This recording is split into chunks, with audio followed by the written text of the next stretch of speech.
రాజమండ్రి దగ్గర మధురపుడి ఎయిర్పోర్టు విస్తరణ పనులకు ఏపీ సీఎం చంద్రబాబు శంకుస్థాపన చేశారు. 181 కోట్ల రూపాయలతో ఈ విస్తరణ పనులు చేపట్టనున్నారు. శంకుస్థాపన కార్యక్రమంలో కేంద్ర మంత్రులు వెంకయ్యనాయుడు, అశోక్ గజపతిరాజు, ఎంపీలు, రాష్ట మంత్రులు తదితరులు పాల్గొన్నారు.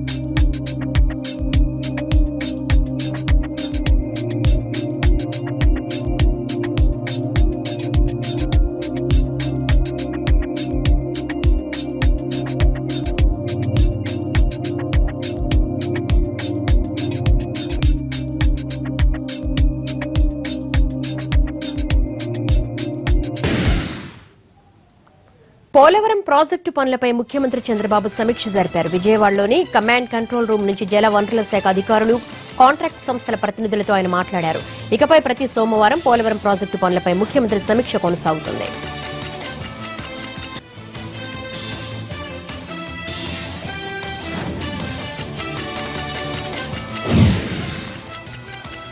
రైతులకు రుణాల మంజూరీ గురించి బ్యాంకుల్లో కింది స్థాయి సిబ్బందికి సరైన సూచనలు ఇవ్వాలన్నారు మంత్రి పోచారం శ్రీనివాసరెడ్డి. బ్యాంకర్ల సమావేశంలో ఆయనతో పాటు మంత్రి ఈటెల రాజేంద్ర పాల్గొన్నారు. పథకాల అమలుకు బ్యాంకులు సహకరించడం లేదంటూ ఈటెల వ్యాఖ్యానించారు. త్వరలో 12.5% వ్యవసాయ రుణాలను విడుదల చేస్తామని తెలిపారు.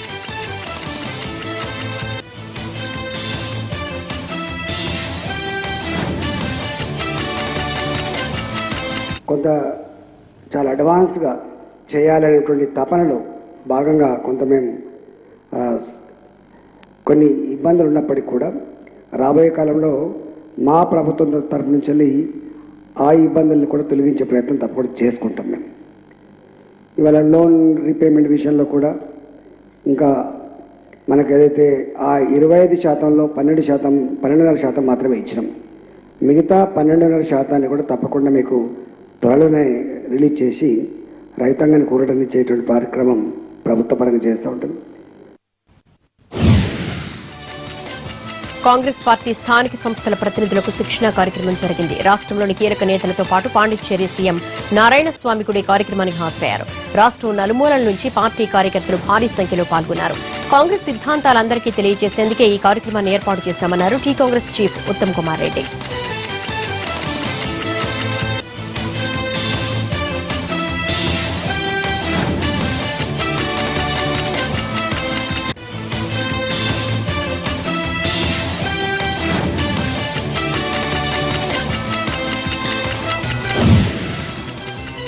అనంతపురంలో విష జ్వరాలతో చిన్నారులు చనిపోతే కొందరు పనిగట్టుకుని రాజకీయం చేస్తున్నారు అన్నారు ఎమ్మెల్యే ప్రభాకర్ చౌదరి.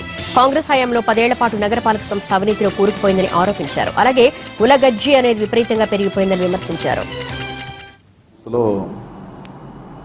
అవినీతి పెరిగిపోయింది. అవినీతి అనేటువంటిది ఒక పెద్ద మహమ్మారి. నేను స్వయంగా రంగంలోకి దిగి ప్రయత్నం చేయడం వల్ల నిన్న నెలే 34 లక్షల రూపాయల పెన్షన్స్ కూడా మనం మున్సిపల్ నగరపాలక సంస్థ కట్టించాం. తర్వాత 2 బిల్ కలెక్టర్లు సస్పెండ్ చేశాం. ఆ అవినీతి అనేటువంటిది ఆ మరకలు అంటకుండా ఉండాలా, ఈ అనంతపురం నగరం బాగుండాలని చెప్పి విశ్వ ప్రయత్నం చేస్తున్నాం. అక్కడ పాతూరులో 2 చిన్నారులు చనిపోయారు. నిజంగా అది హృదయాన్ని కలిచివేసేటువంటి దృశ్యం. ఆ బాధలో మనమంతా కూడా రాజకీయ నాయకులు ఆదుకోవాలా, చేతనైతే వాళ్ళకి స్వాంతన చేకూర్చే రీతిగా ప్రయత్నం చేయాలా. అంతేగాని దీన్ని ఒక రాజకీయంగా తీసుకోవడం అనేటువంటిది ఏ రాజకీయ పార్టీకి కానీ ఏ వ్యక్తికి కానీ మంచిది కాదు. తర్వాత నగరపాలక సంస్థలో కులగజ్జి. నగరపాలక సంస్థలో అన్ని రకాల వర్గాల అధికారులు ఉన్నారు. అదేవిధంగా మరి అక్కడ కమిషనరో ఇంకోరో లేదా ఇతరత్ర రాజకీయంగా వచ్చిన వ్యక్తులు ఒక సామాజిక వర్గానికి సంబంధించిన వ్యక్తులు అయినప్పుడు అది మొత్తం అందరికీ ఆపాదించడం అనేటువంటి సరైనది కాదు. దీంట్లో నాకు ఒకటి ఏమనిపిస్తామనంటే యద్భావం తద్భవతే.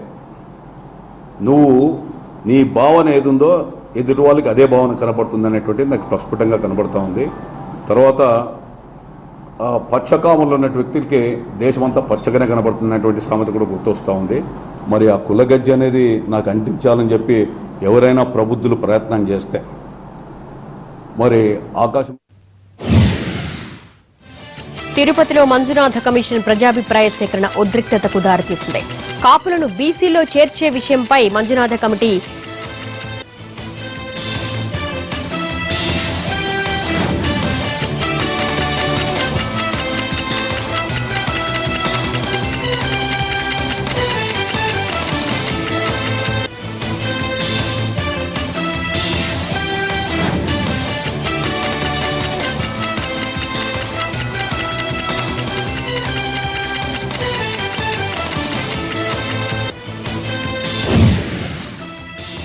ఇందిరా పార్కు దగ్గర ఎస్ఎఫ్ఐ ధర్నా ఉద్రిక్తతకు దారితీసింది. సెక్రటేరియట్ కు వెళ్లేందుకు బయలుదేరిన విద్యార్థులను పోలీసులు అడ్డుకున్నారు. మెస్ ఛార్జీలు పెంచాలని, ఫీజు రియంబర్స్మెంట్ మొత్తం విడుదల చేయాలన్న డిమాండ్తో విద్యార్థులు ఆందోళనకు దిగారు.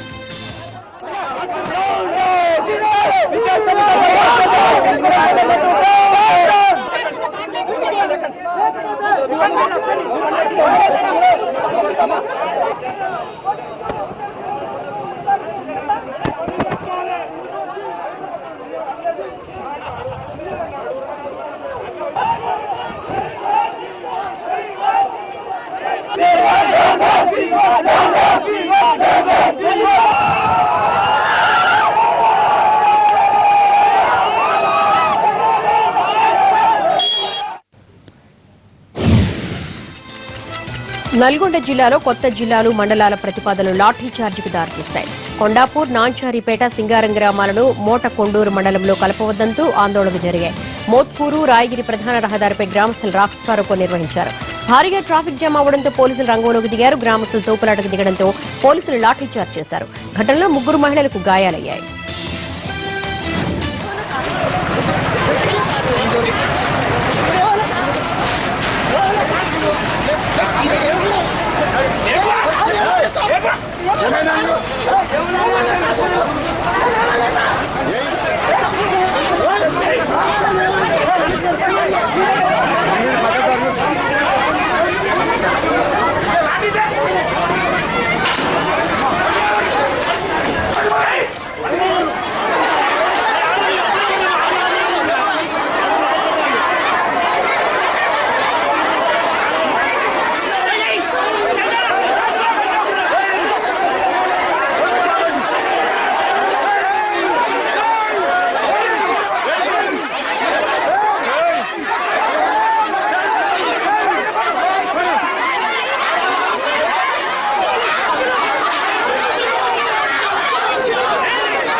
గుంతలు పడ్డ రోడ్లపై మొక్కలు నాటేందుకు ప్రయత్నించిన తెలంగాణ టీడీపీ నేతలను పోలీసులు అడ్డుకున్నారు. హైదరాబాద్ రోడ్ల దుస్థితిపై ఆందోళనకు దిగిన టీడీపీ నేతలు శ్రీనగర్ కాలనీ ప్రధాన రహదారిపై గుంతల్లో మొక్కలు నాటేందుకు ప్రయత్నించారు.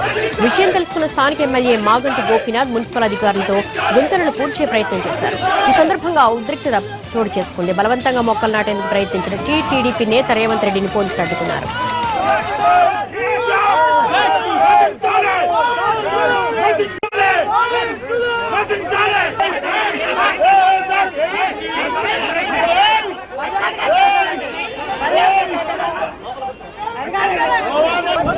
ఈరోజు ప్రభుత్వం పూర్తిగా వైఫల్యం చెందింది.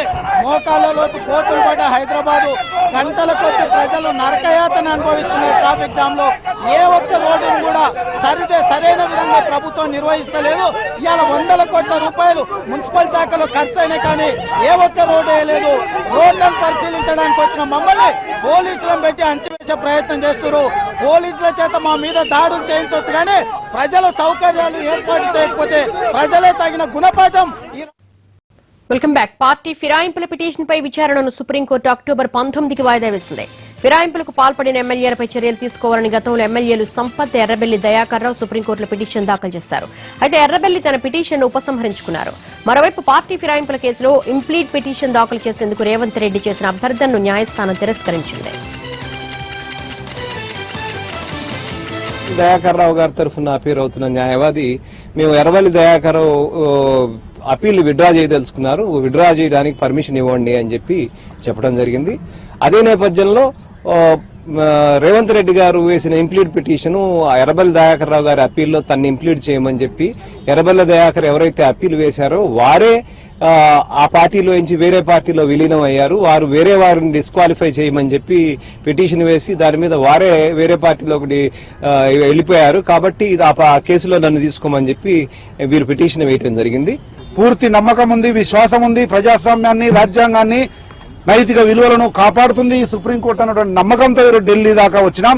కనుక రాబోయే అక్టోబర్ 19వ తేదీకి ఏదైతే వాయిదా పడిందో ఆ వాయిదాలో చివరిగా ఆర్గ్యుమెంట్ చేసి తీర్పు వచ్చే అవకాశం ఉంది. మాకైతే పూర్తి నమ్మకం ఉంది, విశ్వాసం ఉంది. ఇంకా భారతదేశ చరిత్రలో ఇటువంటి దౌర్భాగ్యపు పార్టీ ఫిరాయింపులు కొనసాగకూడదు అంటే రేపు 19వ తేదీ పార్టీ ఫిరాయింపుల నిరోధక చట్టానికి అనుగుణంగా స్పీకర్ గారికి గడువు విధించడమో లేకపోతే అనర్హులుగా ప్రకటించడమో జరుగుతున్నటువంటి పూర్తి నమ్మకం, విశ్వాసంతో వచ్చినాం కనుక ఎటువంటి అనుమానం లేదు.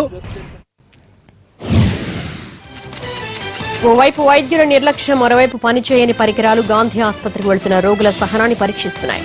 వారం రోజులుగా సిటీ స్కాన్ మెషిన్ పనిచేయకపోవడంతో రోగులు నానా అవస్థలు పడుతున్నారు. రోడ్డు ప్రమాదాల్లో తీవ్రంగా గాయపడ్డ వారి పరిస్థితి మరింత దయనీయంగా మారింది. ఇటీవల ఓ వ్యక్తి ఇలాగే చనిపోయాడు.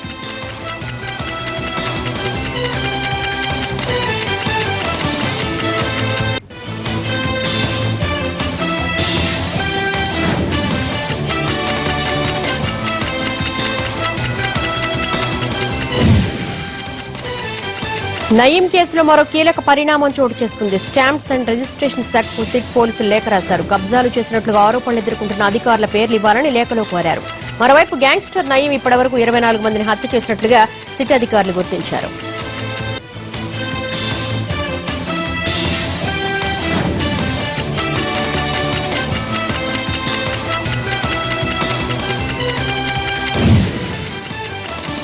హైదరాబాద్ శివార్ నార్సింగ్ లో యువతి హత్య కేసును పోలీసులు ఛేదించారు. పాత బస్తీకి చెందిన నిందితుడు అక్బర్ అదుపులోకి తీసుకున్నారు. ఓల్డ్ సిటీకి చెందిన అమీనా మాల్యాను అక్బర్ అత్యంత దారుణంగా హత్య చేశాడు. అమీన్ ఇంట్లో అక్బర్ దొంగతనం చేశాడు. అది అమీనా చూసింది. ఎవరికైనా చెబుతుందన్న అనుమానంతో ఆమెను చంపేందుకు అక్బర్ ప్లాన్ వేశాడు. నార్సింగ్ శివార్ ప్రాంతానికి తీసుకెళ్లి అత్యంత దారుణంగా హత్య చేశాడు. తలపై బండరాయితో మోదీ చంపేశాడు.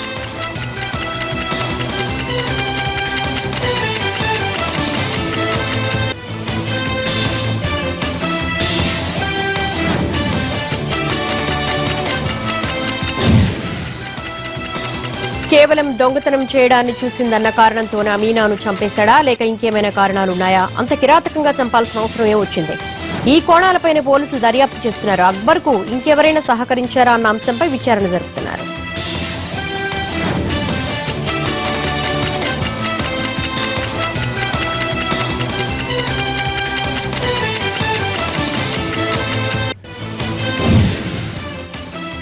నిజామాబాద్ జిల్లాలోని గుత్పా ఎత్తిపోతల నుంచి ఫతేపూర్, చేపూర్, చిత్తాపూర్ గ్రామాలకు సాగునీరు అందించాలని డిమాండ్ చేస్తూ రైతులు ఆందోళనకు దిగారు.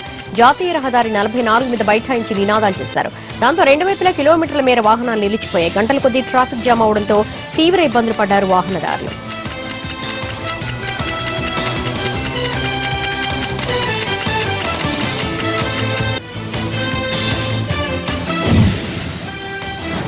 ఎగువ మహారాష్ట్రతో పాటు క్యాచ్మెంట్ ఏరియాలో కురుస్తున్న వర్షాలకు శ్రీరామ్ సాగర్ ప్రాజెక్టులకు వరద ప్రవాహం కొనసాగుతోంది. ఎస్ఆర్ఎస్పీ ఎగువ ప్రాంతంలో ఉన్న విష్ణుపురి ప్రాజెక్టు పూర్తిస్థాయి నీటి మట్టానికి చేరుకుంది. దీంతో గేట్లెత్తి నీటిని దిగువకు విడుదల చేస్తున్నారు. కర్ణాటకలో కురుస్తున్న వర్షాలకు మంజీరా నది ఉధృతంగా ప్రవహిస్తోంది. ఈ నది కందకుర్తి వద్ద గోదావరిలో కలుస్తోంది. ఎగువ మహారాష్ట్రలో ఇలాగే వర్షాలు కొనసాగితే మరో వారం రోజుల్లో ప్రాజెక్టు పూర్తిస్థాయి నీటి మట్టానికి చేరుకునే అవకాశం ఉంది.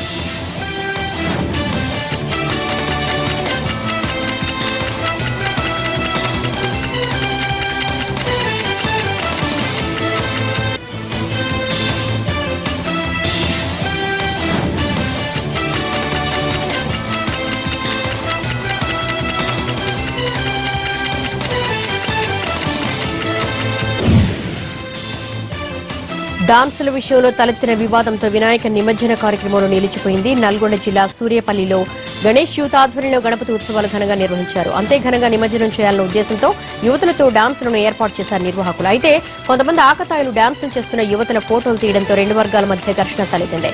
దాంతో విగ్రహాన్ని వీధిలో వదిలేసి వెళ్లిపోయారు నిర్వాహకులు. ఇరు వర్గాలను అదుపులోకి తీసుకున్న పోలీసులు ముందస్తు చర్యగా గ్రామంలో పికెట్ ఏర్పాటు చేశారు. మరోవైపు గంగమ్మ ఒడిలో చేరడానికి నిన్నటి నుంచి వీధిలోనే ఎదురు చూస్తున్నాడు గణనాథుడు.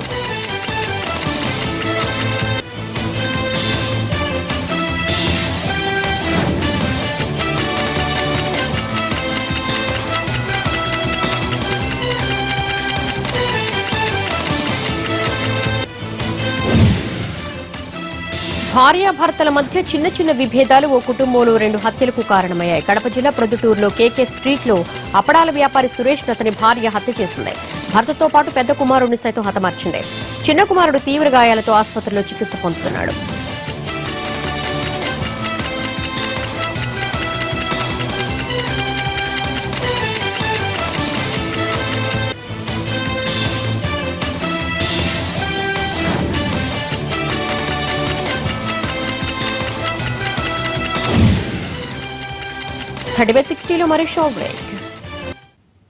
Back to bulletin. రాజమండ్రిలో పలు చోరీ కేసుల్లో నేరస్తుడైన పందిరి శివ అనే యువకుడు దారుణ హత్యకు గురయ్యాడు. పాత కక్షల నేపథ్యంలో అతడి స్నేహితులై అఘాయిత్యానికి పాల్పడ్డారు. 10 మంది అనుమానితుల్లో 4గురిని పోలీసులు అదుపులోకి తీసుకుని విచారిస్తున్నారు. చోరీ సొమ్మును పంచుకోవడంలో ఏర్పడిన వివాదమే హత్యకు దారితీసినట్లుగా భావిస్తున్నారు పోలీసులు. మరోవైపు హత్యకు పాల్పడిన వారిని కఠినంగా శిక్షించాలని డిమాండ్ చేస్తున్నారు మృతుడి కుటుంబ సభ్యులు. కాశ్మీర్లోని యూరి సైనిక స్థావరంపై ఉగ్రవాదుల దాడికి నిరసనగా కరీంనగర్లో పాకిస్తాన్ దిష్టిబొమ్మ దగ్ధం చేశారు. తెలంగాణ చౌక్ వద్ద బీజేపీ ఆధ్వర్యంలో నిరసన కార్యక్రమం చేపట్టారు. ఉగ్రవాద దాడిని ఖండించిన నేతలు వీరమరణం పొందిన సైనికులకు సంతాపం తెలిపారు. పాకిస్తాన్ దుశ్చర్యలకు భారత ఆర్మీ తగిన బుద్ధి చెప్పాలని ఆకాంక్షించారు. శ్రీరాంపూర్ మండల గ్రామాలను మంథనిలో కలపడాన్ని నిరసిస్తూ కరీంనగర్లో టీడీపీ ఆందోళనకు దిగింది. ప్రజల కోరిక మేరకు చేయాల్సిన జిల్లాల విభజనను ప్రభుత్వం ఇష్టారాజ్యంగా చేస్తోందని ఆరోపించారు జిల్లా టీడీపీ అధ్యక్షుడు విజయ రమణరావు. ఆందోళన చేసిన అనంతరం కలెక్టర్కు వినతి పత్రం అందజేశారు.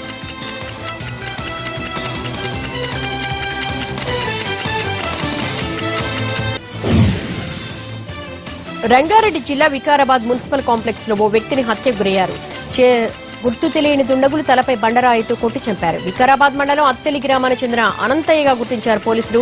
అతని తల్లిదండ్రుల ఫిర్యాదు మేరకు కేసు నమోదు చేసుకుని దర్యాప్తు చేస్తున్నారు పోలీసులు. బీహార్లో ఓ ప్రైవేటు బస్సు చెరువులోకి దూసుకెళ్లడంతో 35 మంది మృతి చెందారు. ప్రమాదం జరిగిన సమయంలో బస్సులో 645 మంది ఉన్నారు. సీతామర్హి నుంచి మధుబని వెళుతున్న బస్సు అదుపు తప్పి చెరువులోకి వెళ్లింది. చెరువు నిండా నీరుండడం, బస్సు వేగంగా ప్రయాణిస్తూ ఉండడంతో ప్రయాణికులు బయటపడే అవకాశం లేకుండా పోయింది.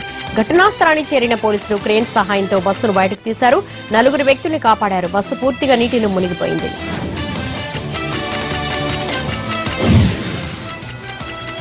బలూచిస్తాన్లో పాకిస్తాన్ సైన్యం అక్రమాలకు వ్యతిరేకంగా బలూచి, సింధ్, కాశ్మీరీ తెగల ప్రజలు ఆందోళన నిర్వహించారు. పాక్ ఆక్రమిత కాశ్మీర్లో పాక్ సైన్యం దురాగతాలు మితిమీరాయని, 200 మందిని సైన్యం కాల్చి చంపిందని ఆరోపించారు. ఉపాధి ఉద్యోగాల్లో స్థానికులకు అవకాశం లేకుండా బానిసల్లా చూస్తున్నారని ఆగ్రహం వ్యక్తం చేశారు. ఇతర మతస్థుల హక్కులు హరించి వారిని ఇస్లాంలోకి మార్చేందుకు ఆస్తులు, భూములు లాక్కుంటున్నారని, ఎదురు చెప్పిన వారిని చంపేస్తున్నారని ఆవేదన వ్యక్తం చేశారు. ప్రధానమంత్రి నివాసంలో ఉన్నత స్థాయి సమావేశం జరిగింది. యూరీ సెక్టార్లో ఉగ్రవాదుల దాడి, పాకిస్తాన్ లింకులపై విస్తృత స్థాయిలో చర్చించారు. మిలిటెంట్ల ఏరివేతతో పాటు పాకిస్తాన్తో అనుసరించాల్సిన వ్యూహంపైన చర్చ జరిగింది. కాశ్మీర్లో జరుగుతున్న పరిణామాలు, తీసుకుంటున్న చర్యలపై రక్షణ మంత్రి మనోహర్ పారికర్ మోడీకి వివరాలు అందించారు. ఈ సమావేశంలో హోంమంత్రి రాజ్నాథ్ సింగ్, జాతీయ భద్రతా సలహాదారు అజిత్ దోవల్తో పాటు ఇతర ఉన్నతాధికారులు పాల్గొన్నారు.